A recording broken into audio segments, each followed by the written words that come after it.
Հարգելի գործընկերներ, ամիսներ առաջ վարչապետ Նիկոլ Փաշինյանը 3 նախկին նախագահներին հրապարակավ առաջարկեց իր հետ չբանավիճել սուրոգատների միջոցով, այսինքն իրենց խմբակցության պատգամավորների, իրենց կողմից ֆինանսավորվող լրատվամիջոցների եւ լրագրողների միջոցով եւ գալ եւ բանավիճել կամ լռել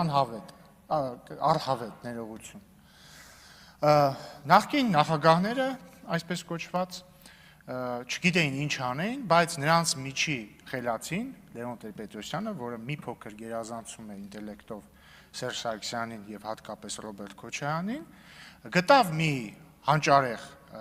ասելիք եւ ասեց. հրապարակեք բանակցային փաստաթղթերը եւ այդպես։ Ի պատասխան բանավեճի հրավերի ասեց. դու հրապարակի բանակցային փաստաթղթերը։ Դե ինչ, սիրելի 3 նախագահներ, այսպես կոչված, բանակցային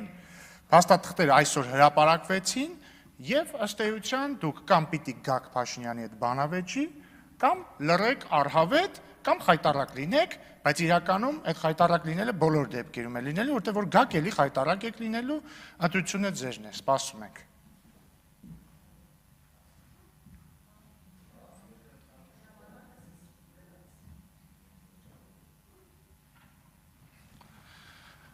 Մարիամ Պողոսյան։